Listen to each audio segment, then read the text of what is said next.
አንተ ዝቅ እያረክ አንተ እያዋረድክ ልትከብር አትችልም። ግድ የለም ሰብሰብ ብለን ቋንቋ ይለያያል፣ እውነት ነው። ፍላጎት ይለያያል፣ እውነት ነው። ጾታ ይለያያል፣ እውነት ነው። ጂኦግራፊያችን ይለያያል፣ እውነት ነው። እነዚህን ተቀብለን ደግሞ አንድ የሚያደርገን በርካታ ቫልዩስ ስላሉ በእነሱ ጥላ ስር አብረን ሀገርን እንስራ፣ ኤግዚስት እናድርግ። አሁን ያለው ዘመን ሰርቫይቫል በራሱ ከባድ ችግር ስለሆነ መሰብሰብ ያስፈልጋል ብሎ ማመን አለበት ሰው። ሶስተኛው ጉዳይ ግን ታሪክን ማወቅ አሁን ያለውን ችግር መገንዘብ ብቻ ሳይሆን መጪውን ዘመንም በተወሰነ ደረጃ መገንዘብና ለዛ መዘጋጀት ያስፈልጋል።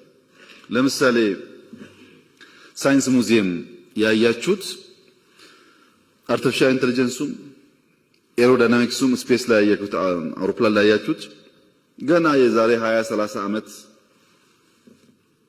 ዓለም ይጠቀምባቸው ቴክኖሎጂዎች እኮ እዛ ውስጥ አሉ። ለምሳሌ ኤርባስ ገና በ2050 ነው አየር ላይ የሚውለው። እኔና እናንተ አልታደልንም። ልጆቻችን ግን እሱን እያዩ ማደግ አለባቸው። ብርቅ መሆን የለበትም። ትናንት ያያችሁት አብዛኛው ነገር እዚህ አካባቢ ያለው ሂስቶሪካል ነገሩ ጫካን ጨምሮ በበጀት የሚሰራ ስራ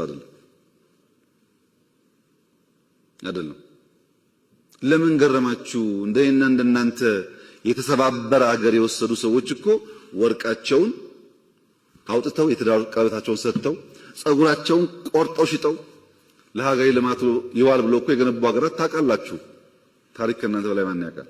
አሉ እኮ ሀገራት በቃ ድህነት ልመና ይበቃናል፣ ያለንን ሰጥተን ተክተን ልጆቻችን ከልመና ይውጡ ያሉ እኮ አሉ።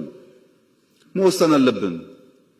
የተረከብነው ሀገር ዕዳ፣ ድህነት፣ ችግር የተከፋፈለ ነው። እሱን ደጋግመን ብናወራ ውጤት የለውም።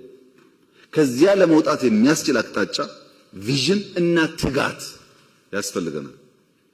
ያለንን ሰጥተን እንኳን ልጆቻችን አሁን እናንተ ካላችሁበት ላይፍ ሻል ያለ ከኖር ጥሩ ነገር ነው። መደገም የለበትም። የኛ ችግር መደገም የለበትም። ችግርን እያየን በመካድ ሳይሆን በመጋፈጥ፣